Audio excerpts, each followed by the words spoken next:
Good morning વિદ્યાર્થીઓ, આપણે અભ્યાસ કરી રહ્યા છીએ ધોરણ 11 ચેપ્ટર નંબર 5 સપુષ્પ વનસ્પતિઓની બાહ્યાકાર વિદ્યા. તો અહીંયા આ ચેપ્ટરની અંદર આપણે અગાઉનું જે લેક્ચર છે એની અંદર જોયું કે પ્રકાંડ જે છે એ મૂળ કરતા કેવી રીતે જુદો પડે છે.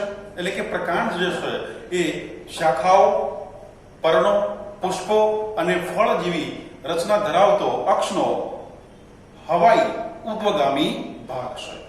આ સાથે સાથે આપણે પ્રકારના જે સામાન્ય કાર્યો છે એ પણ જોયા છે.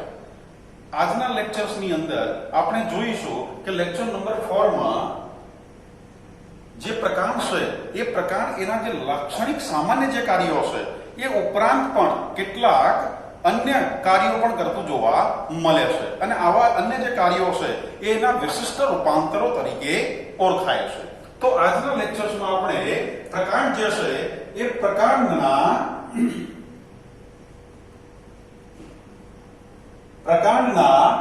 રૂપાંતરો વિશે ચર્ચા કરીશું.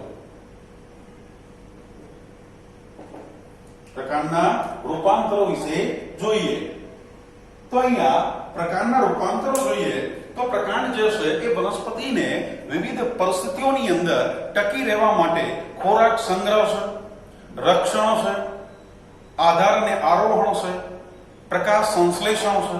આ ઉપરાંત એના પ્રસાર અને વાનસ્પતિક પ્રસર્જન જેવા વિશિષ્ટ કાર્યો કરતા જોવા મળે છે. તો આવા પ્રકારના જે રૂપાંતરો છે એને સરસ મજાની રીતે એટલે કે ચાર્ટ દ્વારા એને સમજવાનો પ્રયત્ન કરીએ. તો પ્રકારના જે રૂપાંતરો છે એની અંદર સૌથી પહેલું જો વિશિષ્ટ રૂપાંતર જોતા હોય તો એ છે ખોરાક સંગ્રહ. કયો છે તો કે ખોરાક સંગ્રહ છે. અને વનસ્પતિઓ જે છે એ શું કરે છે તો કે વનસ્પતિના ભૂમિગત જે પ્રકાંડ છે એ ખોરાકનો સંગ્રહ કરે છે અને માંસલ બનતા જોવા મળે છે. તો આવા જે ખોરાક સંગ્રહી જે પ્રકારના ઉદાહરણ આપણે લખીએ તો એના કયા ઉદાહરણ છે તો ઉદાહરણ તરીકે શું આવશે? બટાકા છે, પછી આદુ છે, હળદર છે, જમીન કંદ છે અને અળવી જેવી જે વનસ્પતિઓ છે એ વનસ્પતિઓની અંદર રહેલો જે પ્રકાંડનો ભૂમિગત ભાગ છે. કયો ભાગ તો કે પ્રકાંડનો કયો ભાગ છે?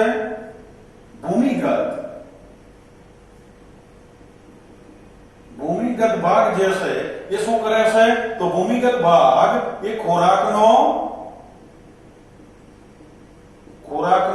સંગ્રહ કરે છે. શું કરે છે? ખોરાકનો સંગ્રહ કરે છે અને માંસલ બનતા જોવા મળે છે. અને કેવું બને છે કે માંસલ ભાગ બને છે. અને આવો જે ખોરાક સંગ્રહી જે પ્રકારનો ભૂમિગત ભાગ છે એ વનસ્પતિને વૃદ્ધિ થવા માટે પ્રતિકૂળ સંજોગોની અંદર એને શું કરે છે તો ટકાવી રાખે છે. તો આવો જે ખોરાક સંગ્રહી ભાગ છે એ વનસ્પતિને વૃદ્ધિ થવા માટે વનસ્પતિની જે વૃદ્ધિ છે એ વૃદ્ધિ થવા માટે પ્રતિકૂળ સંજોગોમાં કયા સંજોગો કહે છે? પ્રતિકૂળ સંજોગોમાં શું કરે છે? એને ટકાવી રાખે છે.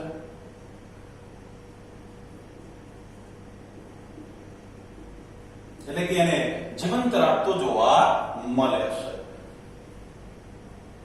અને આપણે બટાકા કે આદુ તો જોયા. તો બટાકાની અંદર કેવી રચના હોય છે આ પ્રમાણે જોઈએ. તો આ શું થઈ ગયું તો કે આ બટાકા છે.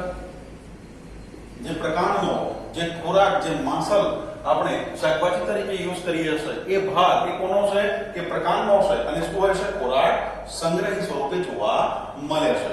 એ જ પ્રમાણે આપણે આદુ પણ જોયું છે. તો આદુની અંદર જોઈએ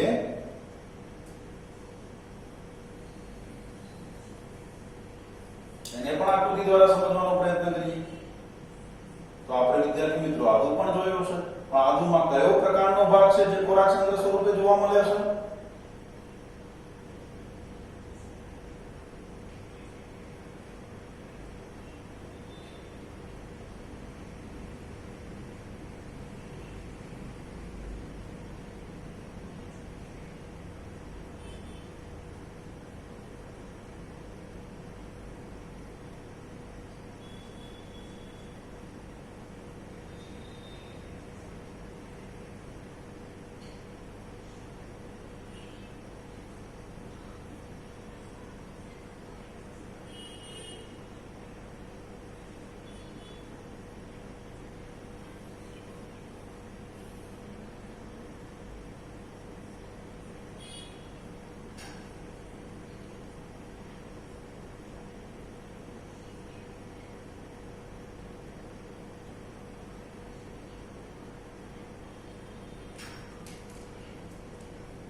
આ જે રચના છે એ આદુ અથવા તો હળદર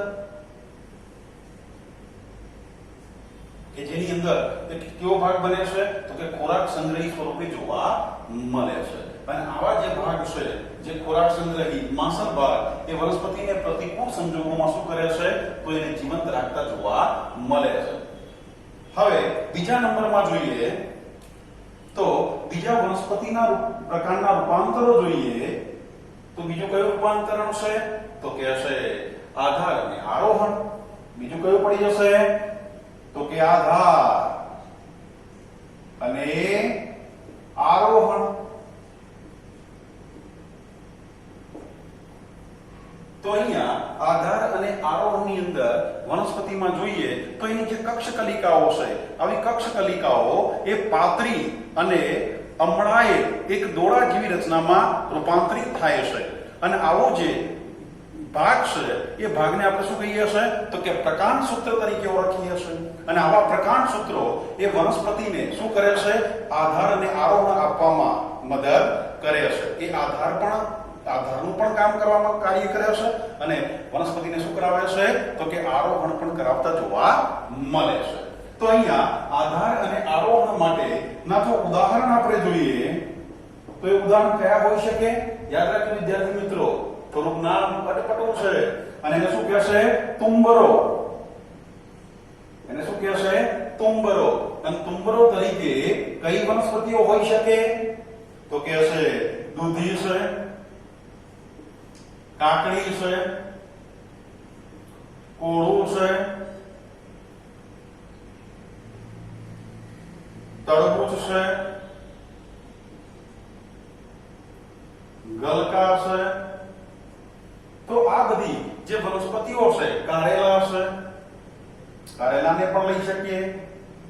તો આ બધી જે વનસ્પતિઓ છે એને તુંબરો તરીકે ઓળખાય છે અને આવી જે વનસ્પતિઓ છે એ વનસ્પતિની અંદર શું જોવા મળે છે તો કે છે કક્ષકલિકાઓ. યાદ રાખજો કઈ કલિકા રૂપાંતરિત થાય છે તો અહીંયા કક્ષકલિકા.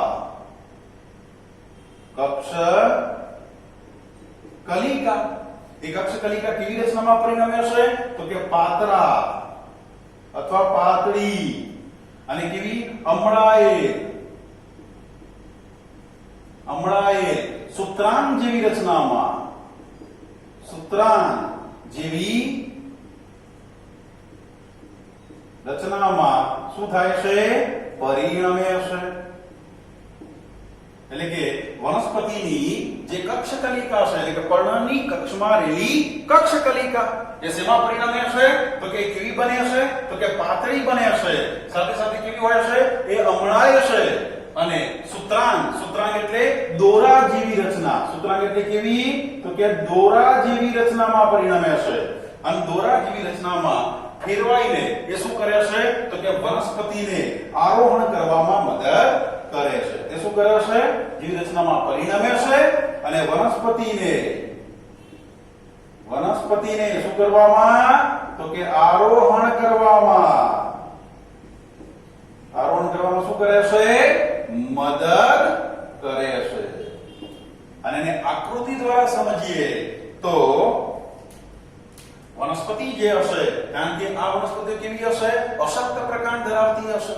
વનસ્પતિઓ કેવી હશે યાદ રાખજો વિદ્યાર્થી મિત્રો વેલા સ્વરૂપની વનસ્પતિઓ હશે અને પ્રકાંડ કેવા હશે અશક્ત હશે. તો અશક્ત પ્રકાંડને શું જોઈએ આધાર અને આરોહણ માટે કોઈ એવી રચનાની જરૂર પડે અને રચના સ્વરૂપે શું જોવા મળે છે તો કે પાતળી અમરાયેલ સૂત્રાંગ જેવી રચનામાં પરિણમે છે અને આવી રચનાને જો આપણે લખીએ તો એ રચનાને શું કહેશે પ્રકાંડ સૂત્ર. એને શું કહેશે પ્રકાંડ સૂત્ર તરીકે ઓળખાય છે. અને આવા પ્રકાંડ સૂત્ર દ્વારા વનસ્પતિ શું કરે છે આરોહણ કરતી જોવા મળે છે. તો અહીંયા આપણે આકૃતિમાં જોઈએ તો કેવા હોય છે પ્રકાંડ સૂત્રો.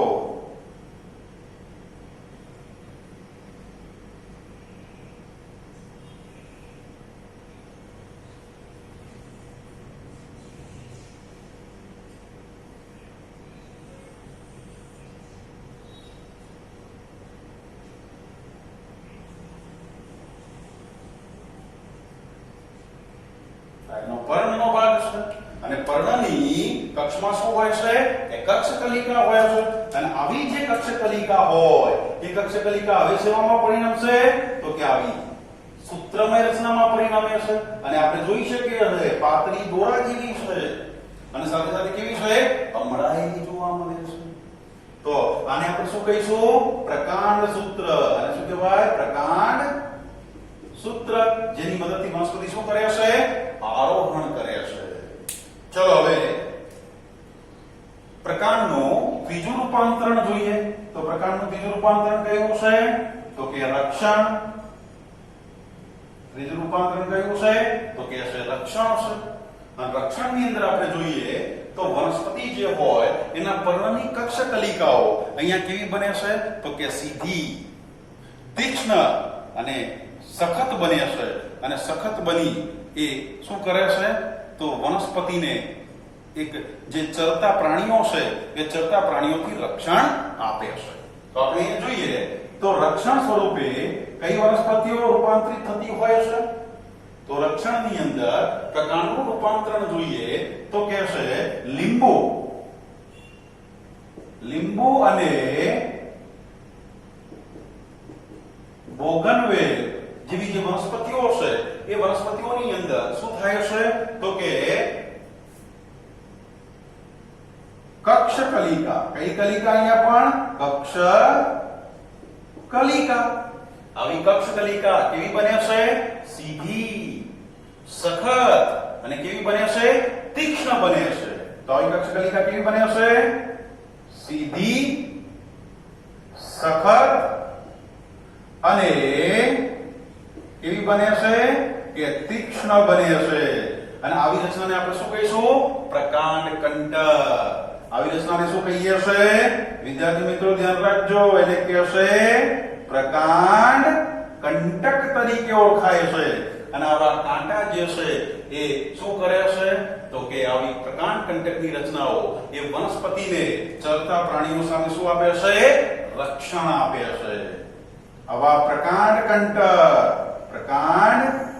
કંટક જે વનસ્પતિને શું કરે છે કે ચરતા પ્રાણીઓ એટલે કે ગાય ભેંસ ઘેટા બકરા જે છે એ જ્યારે એ વનસ્પતિનો ખોરાક તરીકે ઉપયોગ કરવા આવે છે ત્યારે એ શું કરે છે રક્ષણ કરે છે તો ચરતા પ્રાણીઓ સામે રક્ષણ આપે છે તો આ કયું થઈ ગયું વિદ્યાર્થી મિત્રો રક્ષણ માટેનું રૂપાંતરણ છે પ્રકાંડ કંટક કે શેનું રૂપાંતરણ છે તો રક્ષણ માટેનું રૂપાંતરણ છે ચલો હવે જોઈએ તો એની આકૃતિ દ્વારા સમજીએ તો આપણે જોઈ શકીએ અહીંયા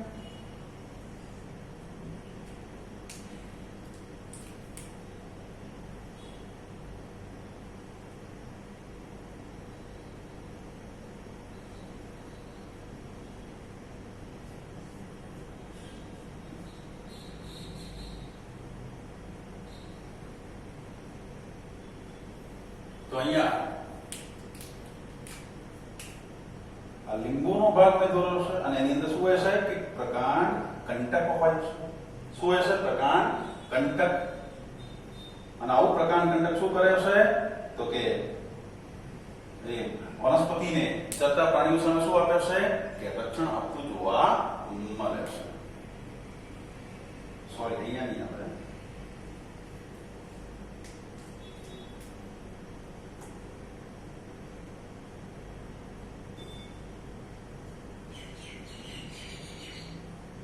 તીક્ષ્ણ બને છે અને તીક્ષ્ણ બની શું કરે છે તો આવું જે પ્રકાંડ કંટક છે એ પ્રકાંડ કંટક એ ચરતા પ્રાણીઓ સામે શું કરે છે તો કે વનસ્પતિને રક્ષણ આપતું જોવા મળે છે ચલો હવે એનાથી આગળ આપણે જોઈએ તો પ્રકાંડનું જે રૂપાંતરણ છે એ ચોથું એ કયું છે તો કે પ્રકાશ સંશ્લેષણ છે કયું છે પ્રકાશ સંશ્લેષણ એટલે કે પ્રકાશ સંશ્લેષણ માટે એ રૂપાંતરણ પામે છે અને કઈ વનસ્પતિઓની અંદર હોય છે તો કે એના ઉદાહરણ લખીએ તો કે ફાફડા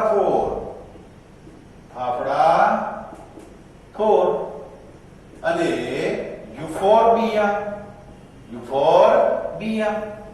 આ બંને વનસ્પતિઓ એવી છે કે જે વનસ્પતિની અંદર શું કરે છે કે પ્રકાશ સંશ્લેષણ માટેનું પ્રકાંડનું રૂપાંતરણ જોવા મળે છે. જેની અંદર પ્રકાશ સંશ્લેષણ માટે ફાફડાથોરની અંદર જોઈએ તો પ્રકાંડ કેવું બને છે તો કે ચપટા બને છે. કેવા બને છે? ચપટા બને છે. અને યુફોર્બિયા વનસ્પતિની વાત કરીએ તો યુફોર્બિયાની અંદર કેવું બને છે? માંસલ નળાકાર. કેવું બને? માંસલ નળાકાર બને છે. તો આ વનસ્પતિઓની અંદર તો કે પ્રકાંડ જે છે એ ચપટા બને છે. ચપટા તો કોની અંદર? કે ફાફડાથોરની અંદર. સાથે કેવા બને છે તો કે માંસલ અને નળાકાર હોય છે. તો કોની અંદર? કે યુફોર્બિયા, જેને આપણે થોર કહીએ છીએ. તો એ ચપટા અને અથવા તો માંસલ અને નળાકાર બને છે. અને સાથે આવા પ્રકાંડ જે છે એ શું ધરાવે છે તો કે પ્રકાંડ જે છે એ હરિત દ્રવ્ય ધરાવે છે. શું ધરાવતા હોય? હરિત દ્રવ્ય ધરાવે છે. અને હરિત દ્રવ્ય ધરાવતા હોય તો પ્રકાંડ કેવા હશે? કે લીલા છે. અને હરિત દ્રવ્ય હોવાથી કેવા હોય છે? કે લીલા હોય છે. અને આવા જે લીલા ચપટા માંસલ નળાકાર જે પ્રકાંડ છે એ પ્રકાંડ શું કરે છે કે પ્રકાશ સંશ્લેષણનું કાર્ય કરે છે. જેથી આવા પ્રકાંડ એ શું કરે છે? પ્રકાશ સંશ્લેષણનું શું કરે છે? કાર્ય કરે છે. આપણે અગાઉના ધોરણમાં ક્યાંક ભણ્યા હશું કે પ્રકાશ સંશ્લેષણનું કાર્ય કોણ કરે તો કે પર્ણો કરે છે. જે પાતળા, ચપટા, પહોળા બને છે અને વિસ્તૃત બની જે હરિતદ્રવ્ય ધરાવતા પર્ણો એ શું કરે છે? પ્રકાશ સંશ્લેષણનું કામ કરે છે. પણ આવી જે વનસ્પતિઓ જે કયા પ્રદેશમાં ઉગતી હોય છે તો આવી વનસ્પતિઓ ક્યાં ઉગે છે તો કે શુષ્ક પ્રદેશમાં ઉગે છે. શુષ્ક પ્રદેશમાં ઉગતી હોય છે. આવી વનસ્પતિ ક્યાં ઉગે છે તો કે શુષ્ક પ્રદેશમાં ઉગે છે. અને પરિણામ સ્વરૂપે ત્યાં પાણીની હંમેશા શું હોય છે? તંગી હોય છે. અને એવા સમયની અંદર જો પર્ણો એના જોડે હોય અને મોટા પર્ણો હોય તો શું થઈ જાય તો કે બાષ્પોત્સર્જનની ક્રિયા છે વધી જાય છે અને વનસ્પતિ પોતાનું અસ્તિત્વ ટકાવી શકતી નથી. એટલે કે મોટા ભાગે શુષ્ક એટલે કે રણ પ્રદેશની અંદર ઉગતી જે વનસ્પતિઓ છે એ આવા શું કરે છે? પ્રકાશ સંશ્લેષણ માટે પ્રકાંડ એ વિશિષ્ટ રૂપાંતરણની અંદર પરિણમતા જોવા મળે છે. અને એની આકૃતિ દોરીએ તો આપણે સમજી શકીએ કે કેવા પ્રકાંડ એ પાતળા અને ચપટા બને છે. તો ફાફડાથોરની અંદર આપણે જોઈએ તો એનું આ પ્રમાણે પ્રકાંડ જોવા મળે છે.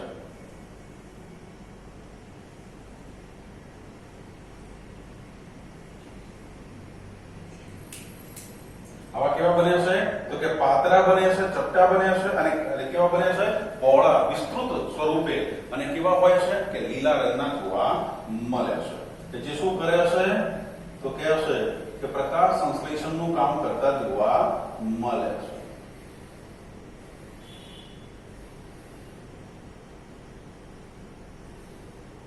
તો આ થઈ ગયું મિત્રો ફાફડાથોર.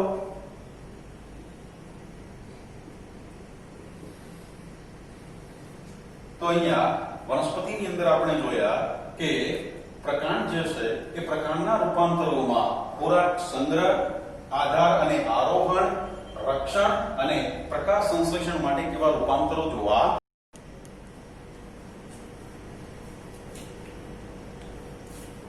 તો અહીં આપણે વિદ્યાર્થી મિત્રો જોયું કે જે પ્રકારના રૂપાંતરો છે એની અંદર પ્રકાશ, ખોરાક સંગ્રહ, રક્ષણ, આધાર અને આરોહણ અને પ્રકાશ સંશ્લેષણ માટે કેવા રૂપાંતરો જોવા મળે છે. હવે આપણે જોઈએ તો પ્રકાંડની અંદર પ્રસાર અને વાનસ્પતિક પ્રસર્જન માટેના કેવા રૂપાંતરો જોવા મળે છે. તો અહીંયા સૌથી પહેલા જોઈએ તો કે ઘાસ અને સ્ટ્રોબેરી જેવી જે વનસ્પતિઓ છે, કઈ વનસ્પતિઓ છે તો ઘાસ અને સ્ટ્રોબેરીની જો વાત કરીએ તો ઘાસ અને સ્ટ્રોબેરીની અંદર શું થાય છે તો ઘાસ અને સ્ટ્રોબેરીની અંદર જે ભૂમિગત પ્રકાંડ હોય છે, કેવું વિદ્યાર્થી મિત્રો? ભૂમિગત જે પ્રકાંડ છે એ પ્રકાંડ પરથી નવા નિકેતો, કેવા નિકેતો કે નવા નિકેતો કે જીવંત ભાગોના પ્રસરણ થાય છે, એટલે કે પ્રસાર થતો હોય છે. અને આવા જે ભૂમિગત પ્રકાંડ હોય એમાં નવા નિકેતો કે જીવંત ભાગો તરફ શું થતું હોય છે કે પ્રસરણ થતું હોય છે. અને સાથે સાથે જે જૂના ભાગો હશે એ જૂના ભાગો શું થાય છે કે નાશ પામે છે. નાશ એટલે આપણે શું કહીશું કે મૃત્યુ પામે છે. અને જે નવા નિકેતો કે નવા ભાગો તરફ થતો જે આ પ્રસરણ છે એ શું કરે છે તો કે પ્રસાર અને વાનસ્પતિક પ્રસર્જન કરતું જોવા મળે છે. કેવી રીતે થાય છે તો આકૃતિથી જો સમજશું તો ઝડપથી અને સરસ રીતે સમજી શકીએ. તો અહીંયા આપણે જોઈએ કે ઘાસ હોય તો ઘાસની અંદર શું થાય કે આ ભૂમિ છે. ભૂમિની અંદર આપણે ઘાસની રચના જોઈએ તો એ આ ભૂમિ પર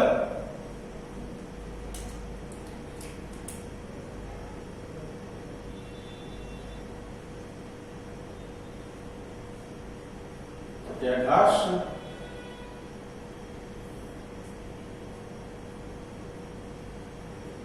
તો હવે શું થાય છે કે ભૂમિગત જે ભાગ હોય એ ભાગ તરફ જે નવા નિકેતોનું નિર્માણ થાય છે. એટલે કે ભૂમિની અંદર એક આવી જે નવો ભાગ એટલે કે નવો જીવંત ભાગ એ પ્રસરણ પામે છે અને આગળ શું થતો જાય છે તો કે વધતો જાય છે. અને નવા નિકેત અથવા નવા ભાગો પર શું થાય છે તો કે ભૂમિના સંપર્કમાં હોય છે માટે નીચેની તરફ મૂળ અને હવાઈ ભાગ તરફ શું થાય છે કે શાખાઓ વિકાસ પામે છે. આ પ્રમાણે એ આગળ નવા નિકેતનું શું થતું જાય છે કે નિર્માણ થતું જાય છે.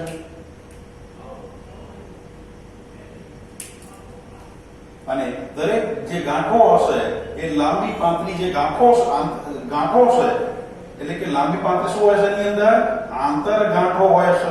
શું આવેલી હોય આંતર ગાંઠ આવેલી હોય છે. અને આવી જે ગાંઠો જે હશે એ ગાંઠોમાં ભૂમિની નીચેની તરફ શું હોય છે કે મૂલાંગો અને હવાઈ તરફ શું થાય છે તો કે એક નવી શાખાઓ નિર્માણ પામતી જોવા મળે છે. અને આ પ્રમાણે એ શું થતી જાય છે આગળ વધતી જાય છે અને પ્રસાર પામતી જાય છે. જેમ જેમ આગળ વધતી જશે અને પાછળના જે આ જૂના ભાગો હતા આ જૂની જે ભાગો હશે જૂના જે ભાગો છે એ જૂના ભાગો શું થશે તો કે નાશ પામે છે. અને આગળ જતા આવા ઘણા બધા જે કહીએ નવા બાળ છોડ નિર્માણ થતા જોવા મળે છે. આ પ્રમાણે આ જે ભૂમિની સાથે સાથે શું થતું જાય છે તો કે જીવંત ભાગો આગળ વધતા જાય છે અને પ્રસાર થતા જોવા મળે છે. પણ આવું કોની અંદર જોવા મળે છે તો કે ઘાસ અને સ્ટ્રોબેરી જેવી વનસ્પતિઓની અંદર જોવા મળે છે. સેકન્ડ નંબરમાં જોઈએ તો કે છે જુઈ અને ફુદીનાની અંદર કઈ વનસ્પતિ જુઈ અને ફુદીના વનસ્પતિની અંદર શું થાય છે તો કે ભૂમિ જે હશે આ ભૂમિ છે તો ભૂમિ સાથે શું હોય છે તો આપણે દોરી કાઢીએ તો કે આ ફુદીનાનો છોડ છે.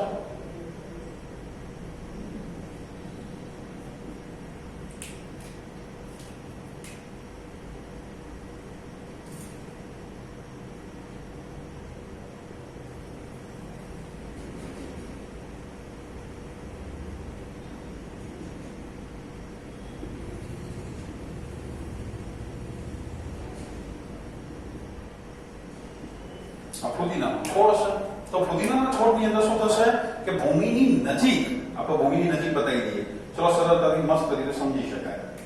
તો આપણે અહીંયા જોઈએ તો ભૂમિની નજીક જે નજીકનો જે પ્રકારનો અક્ષ હશે એ અક્ષ ભાગેથી શું થાય છે તો કે એક પાર્શ્વીય શાખા નીકળે છે અને એ પાર્શ્વીય શાખા નીકળી ક્યાં જાય છે તો કે હવા તરફ અને હવાઈ ભાગ તરફ હવાઈ તરફ એ શું થાય છે વૃદ્ધિ પામે છે. આમ વૃદ્ધિ પામી એક શું થાય છે કે કમાન આકારે વધે છે અને કમાન આકારે વરી એ કોના સંપર્કમાં આવ્યો છે? તો કે કમાન આકારે વરી એ ભૂમિના સંપર્કમાં આવ્યો છે. અને આવી જે શાખા હશે એ શાખામાંથી શું થાય છે?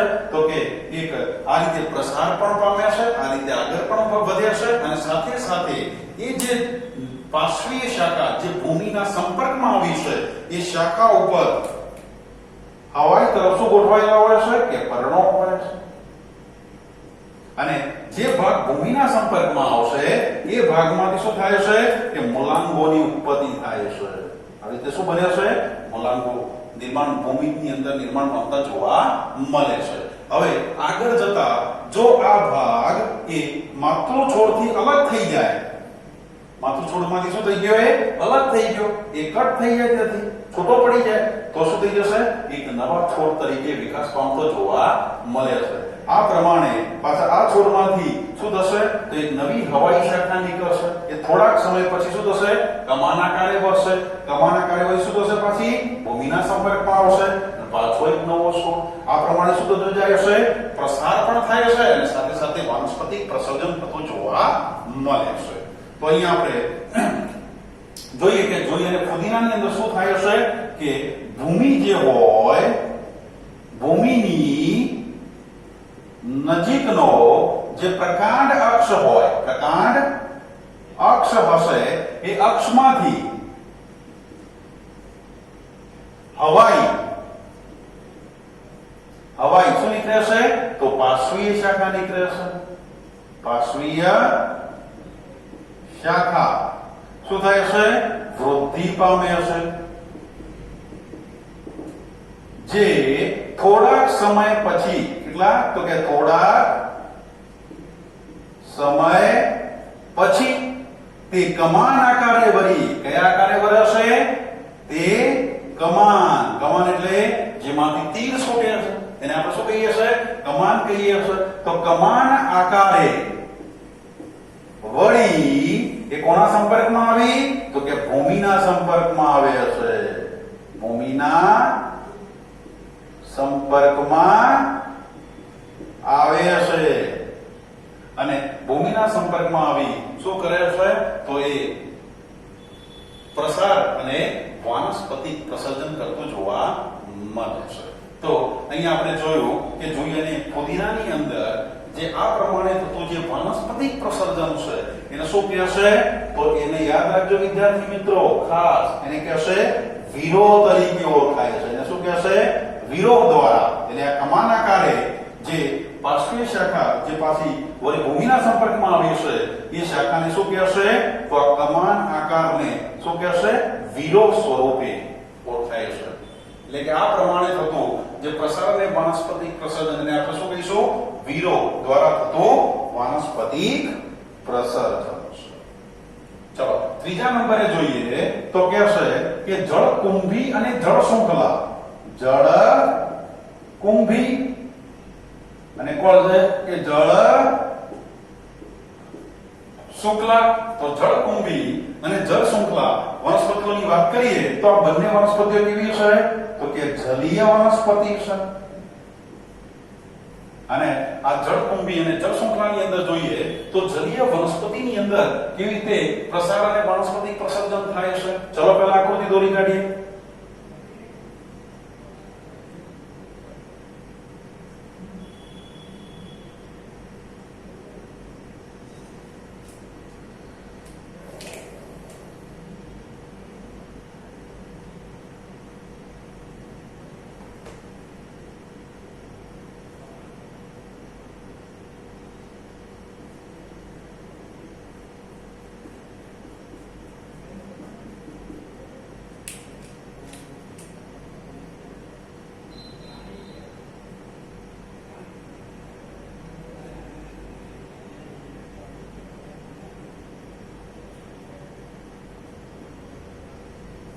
તો અહીંયા જોઈએ તો વનસ્પતિની અંદર શું થાય છે કે આ જે ભાગ હશે જલીય વનસ્પતિની અંદર પ્રકાંડનો જે ગાંઠનો ભાગ હોય એ ગાંઠના ભાગ ઉપરથી પાર્શ્વીય શાખા આગળ વધે છે અને પાર્શ્વીય શાખા સ્વરૂપે આગળ વધે છે અને પાર્શ્વીય શાખા ઉપર જોઈએ તો કેવી હોય છે કે ટૂંકી આંતરગાંઠો આવેલી હોય છે.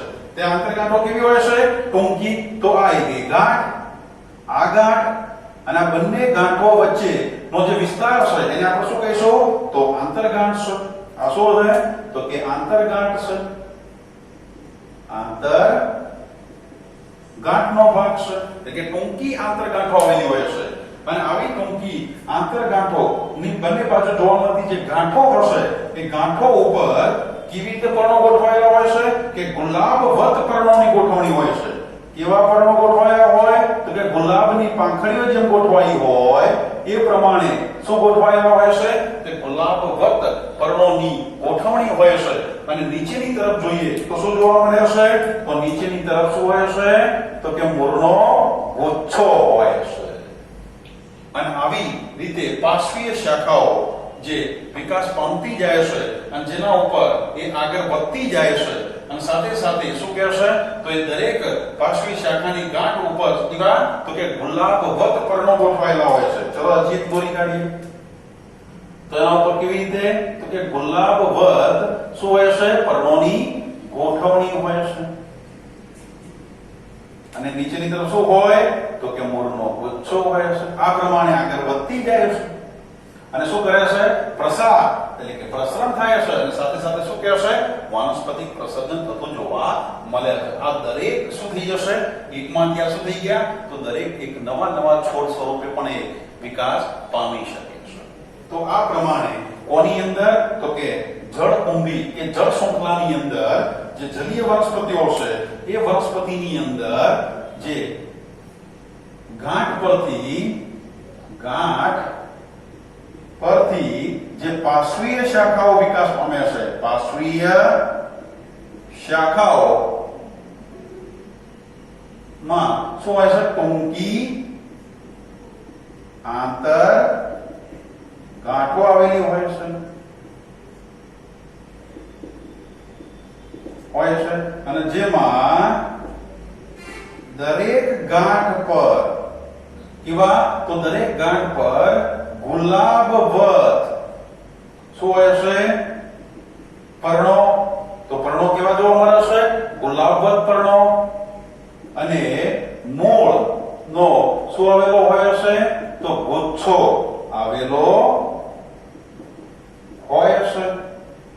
મૂળ સ્વરૂપે હોય છે? તો કે ગુચ્છા સ્વરૂપે હોય છે. અને આ પ્રમાણે વનસ્પતિ શું થતી હોય છે? વૃદ્ધિ પામતી જોવા મળે છે. આ પ્રમાણે વૃદ્ધિ પામી એ શું કરે છે? તો પ્રસાર અને વાનસ્પતિક પ્રસર્જન કરતી જોવા મળે છે.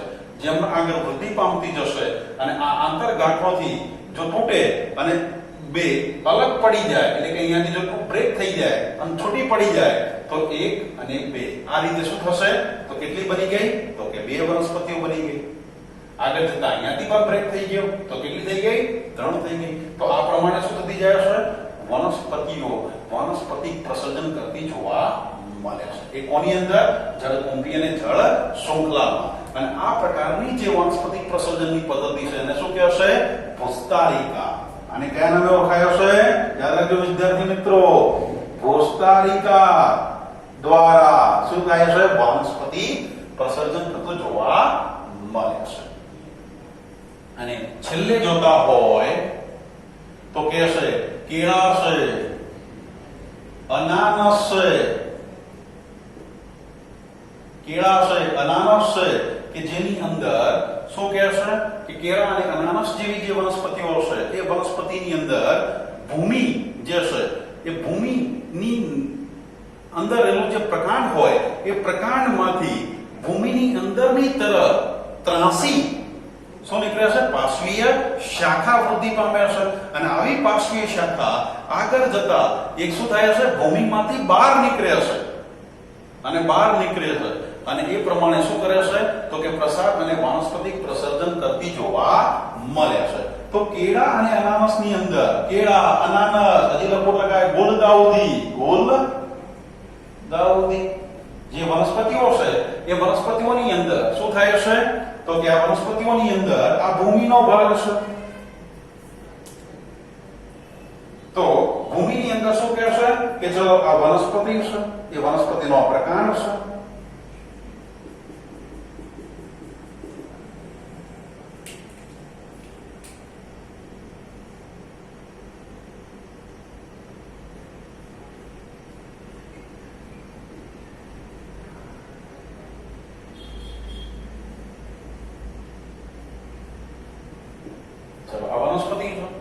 તો હવે એનો કયો ભાગ છે કે ભૂમિગત ભાગ છે. તો ભૂમિગત પ્રકાંડ જે હશે એ ભૂમિગત પ્રકાંડમાંથી શું થાય છે તો કે પાર્શ્વીય શાખા નીકળે છે.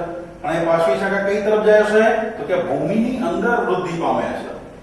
અને કેવી તો કે ત્રાંસી વૃદ્ધિ પામે છે. ત્રાંસી એટલે કેવી રીતે થશે તો આપણે અહીંયા બતાવી શકીએ કે ચલો ભાઈ આ અહીંયાથી શું થાય છે કે ત્રાંસી વૃદ્ધિ પામે છે. આવી રીતે આ ત્રાંસી થઈ ગઈ. આ ત્રાંસી વૃદ્ધિ પામી એ શું થશે તો કે જમીનની બહાર આવે છે. આવી રીતે એ શું થાય કે જમીનની બહાર આવે છે. અને આવી જે જમીનની બહાર આવશે તો એના ઉપર શું ગોઠવાયેલા આવશે તો કે આ પ્રમાણે પર્ણોની ગોઠવણી એટલે કે ગાંઠો ઉપર શું નિર્માણ પામે છે કે પર્ણો નિર્માણ પામે છે. અને આ પ્રમાણે શું થઈ ગયું તો કે વનસ્પતિ શું પામી પ્રસાર પામી એ ફેલાય છે. અને સાથે સાથે આગળ જતા જો અહીંયાથી હવે આ જે ભાગ હશે એનો અહીંયા ગાંઠ ભાગ હોય તો ગાંઠ ભાગ ઉપરથી શું થશે કે મૂળનું નિર્માણ થશે. હવે જો જે પાર્શ્વીય શાખા ત્યાંથી તૂટી જાય તો શું થશે એકમાંથી કેટલા થઈ ગયા કે બે બની ગયા. તો વનસ્પતિના જે છોડ છે એની સંખ્યામાં શું થાય છે વધારો થાય છે. આ પ્રમાણે શું થતી હોય છે વાનસ્પતિક પ્રસર્જન થતી જોવા મળે છે. તો આવો કોની અંદર બને હશે કેળા અનાનસ અને ગુલદાઉદી જેવી જે વનસ્પતિઓ છે એની અંદર જોવા મળે છે. તો આપણે અહીંયા લખી શકીએ કે કેળા અનાનસ અને ગુલદાઉદી જેવી વનસ્પતિઓમાં ભૂમિગત જે પ્રકાંડ છે એટલે કે ભૂમિગત પ્રકાંડ એટલે કે ભૂમિની અંદર એનો જે પ્રકાંડ છે એ પ્રકાંડ પરથી શું થાય છે પાર્શ્વીય શાખાઓ. કઈ શાખાઓ તો કે પાર્શ્વીય શાખાઓ શાખા શું થાય છે તો કે ત્રાંસી વૃદ્ધિ પામી. ત્રાંસી શું થઈ વૃદ્ધિ પામી એ ભૂમિની બહાર આવે છે. ભૂમિની શું થાય છે બહાર આવે છે.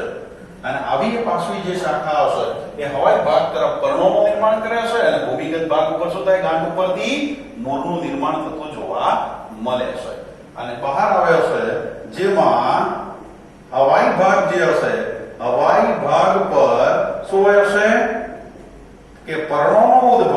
કોનો ઉદ્ભવ થાય પર્ણોનો ઉદ્ભવ. જ્યારે ભૂમિમાં શું થાય છે કે મૂળનો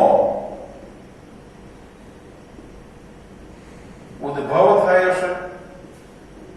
આ પ્રમાણે શું થતું હોય છે તો કે વનસ્પતિઓની અંદર જે પ્રકાંડ દ્વારા પ્રસાર અને વાનસ્પતિક પ્રસર્જન જોવા મળે છે. તો આજે આપણે વિદ્યાર્થી મિત્રો પ્રકાંડના સામાન્ય કાર્યો ઉપરાંત આપણે એના પ્રકાંડના વિશિષ્ટ રૂપાંતરો વિશે પણ જોયું કે જુદા જુદા કાર્યો સાથે સંકલિત છે. તો આજનું જે આપણું લેક્ચર છે એ અહીંયા સુધી રાખીએ છીએ. ફરી મળીશું એક નવા ટોપિક સાથે. Thank you.